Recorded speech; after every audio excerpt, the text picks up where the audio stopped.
I am delighted to have Helado Negro in studio. Welcome to KUVO. It's great to have you here. Yeah, thanks for inviting me. Of course. We're excited that you're in town, and I know it's not your first visit to Colorado, so welcome back. Thanks. Yeah.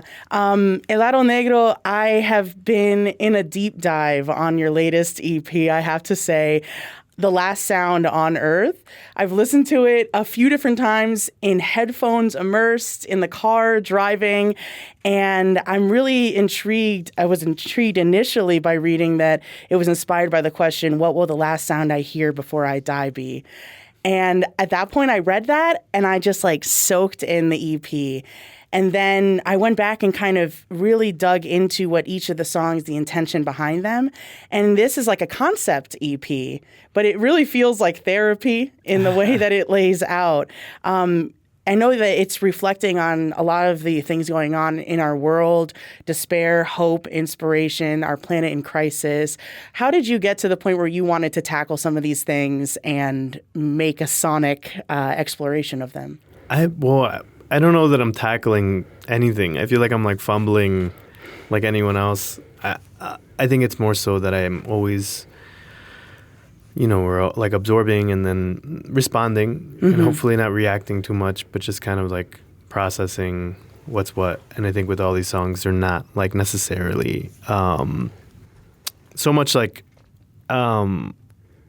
anything very specific other than just kind of my own emotional picture of what I've got going on in my own world. And so each one of these kind of encapsulates different moments and different feelings. And I would highlight that what my feeling with all of it is just a real deep sense of hope. It's not me trying to kind of be so deep and down, and not too heady, but just kind of more so how can this music be inside your body and live with the other stuff that's in your body. Sometimes we have all these weird things in our body in terms of negative feelings or whatever, you know what I mean? And sometimes we just kind of I'm not saying get into this world of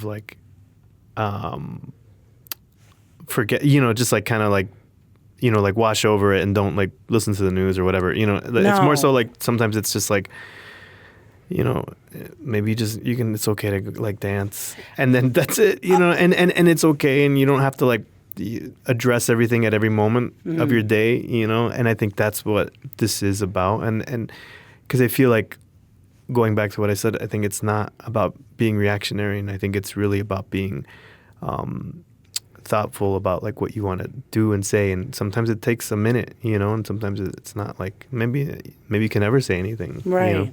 It really just feels like unfolding and figuring it out, like you said, as you go along. And each of the songs addresses a different piece of it. I kind of dug into some of the things you said around the process where you were at when you were fumbling through and figuring out these emotions.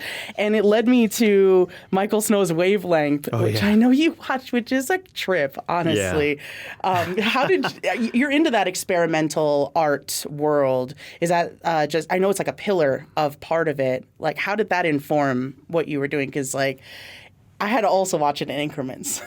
Yeah, I think that's the whole thing. I think with anything that's levels of anything that we're all into, right? We can all just be into whatever we're into, and I think sometimes you just get exposed to things that are way outside the mainstream. Yeah.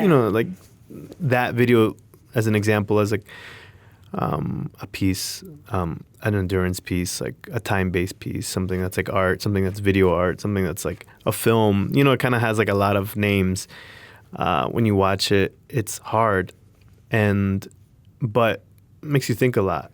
Mm-hmm. And I think you're thinking about you could be I hate this, this is annoying. This is I'm losing my patience. But also I think falling into this world of how people have gotten into deep into this wellness world of being with yourself and yada yada yada, and I'm not disparaging that, but I'm just saying people have opened up to this idea of okay, how can you sit with something? I think it's the same with a lot of challenging art. It's how can you sit with this and be cool, this is not something I would normally do at all.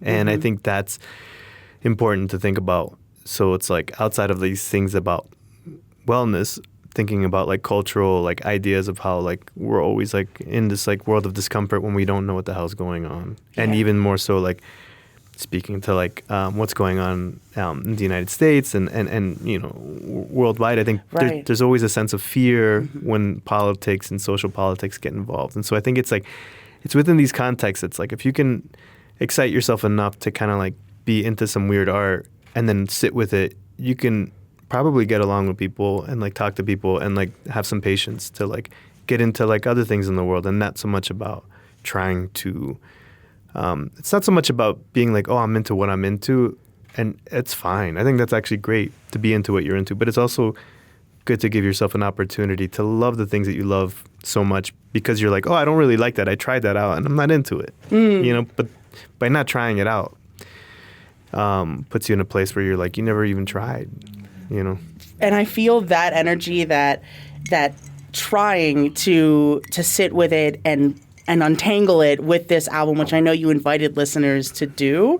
The first track really spoke to me as somebody that is figuring myself out as an artist, and I'm grinding day to day, and sometimes it can feel like super overwhelming to where you just have to like pause. Yeah. And that's where we're kind of dropped in on more in your album. And from there, it feels like a transformation, continuing to like Zenith really felt like a shift in the album. I really enjoyed that you're allowing folks to be on the journey with you. Yeah. I mean, it's always hard because I think there's like multiple voices in your head, or my head at least, that are like, this is a song, this is something you want to put out into the world. And then sometimes it gets like intruded by how are you going to play this live?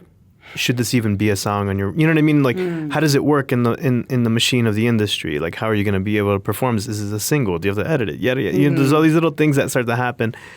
And I think you have to make sure that you're like, I really like this and I want it to be here.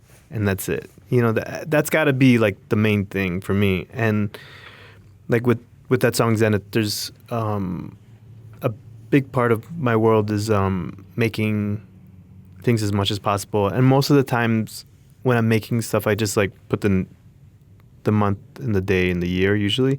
So I have a bunch of like song titles that are just like December 12th, 2025, you know? Yeah. And so similar to Zenith, it was like, I don't know, September something, who knows? And but it was part of a process of, while I was making this, I'm always making a lot of like these in-between moments that like never make it to anything. They're just like these things that live on my hard drive that are kind of like I listen back to once in a while, and then sometimes like 10 years later they appear as like, oh, these are like, this would make sense with this group of songs, you know?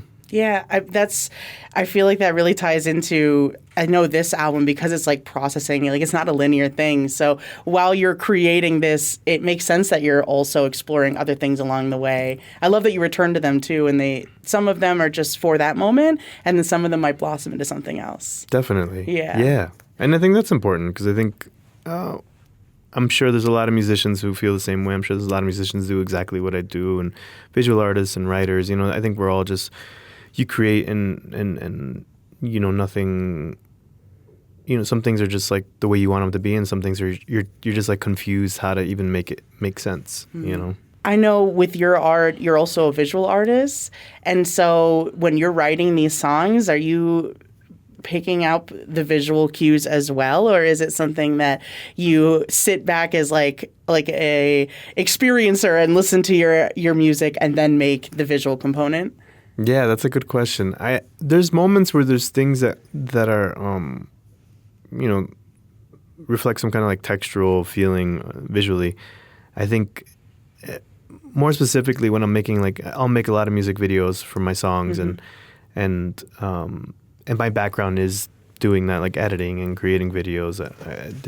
I've done that for such a long time, and so I get excited to do that. And I think my language with video is very specific too. So it's cool to know that like I'm not like some like narrative based guy who can make these music videos about like some kind of story inside it. I think a lot of the language that I speak when I'm making music videos is in this like abstract world, and I like that, because I feel like I mean, it's just like music. It doesn't have to be so specific, you know? Did you make the album cover? I love. No. Yeah. It's so cool. Yeah, the album cover is by Robert Beatty. He was a great artist, visual artist, designer. He's also a musician as well, and he's based out of Lexington, Kentucky. Yeah, he's amazing. It's amazing. Yeah, and what we were referencing was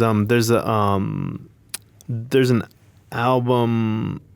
There's an artist, a designer from like the 80s, and his name is Lemonius, and Lemonius did a lot of art for like reggae covers. Ooh. Like very like historically, did these like illustrations that are very specific of like people, and they're like these caricatures, and they're amazing, and I always loved all that Lemonius art, and that became really popular in a lot of different respects. There's like a scene, and so we were like referencing a little tiny bit of Lemonius in there with like that speaker, and like that speaker kind of like blasting through that paper of whatever, like the circuit board. So it's a little bit of like a touch of that, but also, you know, kind of like our own world too. Yeah. Just what Robert and I had been discussing. Yeah, the visual components that you made, the music videos, and and the world of music all feels super connected. Like you're walking into a world. Is it fully electronic? Because I know you're also an instrumentalist as well. Is this project all electronic instrumentation, or did you like play other physical instruments? Yeah, it's so interesting.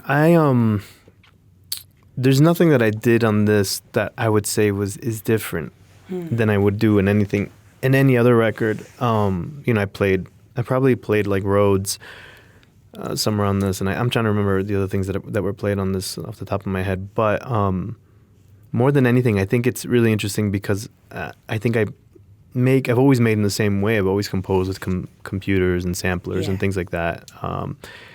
I think the thing that feels different about this is that the tempo is a lot higher. And so because the tempo is higher, and because there's like the drum machines and the synthesizers feel so much more up front, because of that, I think your perspective, you know, skews from like this being some kind of laid back vibe to being like, oh, this is dance music, which was the intention, was to make it feel dancier.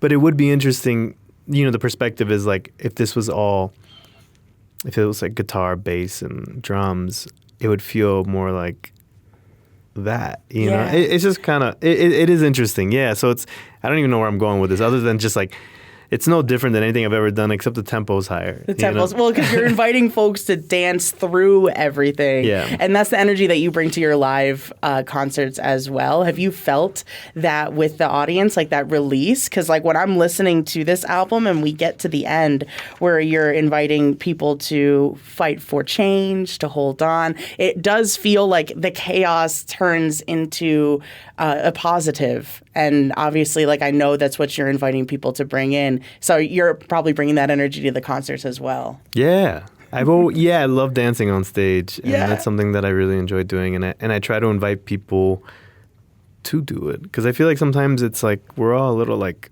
self-conscious of you know, how we move in space, whether like, you know, whether it is like a dancing environment or an office environment or whatever, you know what I mean? We're always so like self-conscious of like how we're being perceived. Especially with like phones around and stuff like that. You know what I mean? It's like nobody wants to dance because then you're going to be like the meme. You know what I mean? You're like, damn, I don't want to be the meme. No, you know? It's so true. I just want to have a good time. And I feel like that kind of stuff has ruined like these really like sweet and sincere moments of like expression, you know? And I love that because I grew up, you know, dancing my whole life. So we got to create those spaces again. Yeah. And that ability to be vulnerable through your own absorbing of the music, of the artwork, like that's something that I feel like we need to get back to in general. And so I appreciate that you bring your own vulnerability out through your music and invite others to do just the same. Like I feel like that's something that the art community and the human community like really needs to embrace again. So yeah, I think people embrace it for sure. I think people are here, and people have always wanted it. So I think people dance. It's just, you know, that invitation sometimes can make all the world a difference. I think that's it. Yeah. Well, I'm really excited that this is out and that people are, able to absorb it just like I have. And one thing that I feel through the fact that it's kind of like an emotional journey and you're processing through the album, the end, it feels complete, but it almost feels like there's still work that like you still have to move forward, And so I think that was beautifully captured as almost like a call to yourself to continue the work on your own. Yeah. What's the last song? Don't Give It Up Now? Don't Give It Up Now, yeah. Yeah. I think it's like, it's like that moment where you're like, you're hanging on by a thread and like anything can kind of set you off or knock you off course more than anything. And I think it's like, it's like kind of just like a little like, the little like repeating record in your head that's like, don't give it up now. You know what I mean? Yeah, and I think, keep moving. Yeah, and I feel like I think it's important, just because, like I said, I think there's a lot of like, it's not so much about being like uber and crazy positive about like everything in the world. It's just like, just trying to like, be real with what's good with you and what's good for you, Helado Negro, this has been so cool. Thank you for diving into this record, and I'm a keep an eye for anything you have coming up in the next years. I appreciate all the intentionality that you bring to your creativity, and I thank you so much for coming by KUVO to really dive in with me on it. Yeah. Thanks to you, and thanks to KUVO for having me.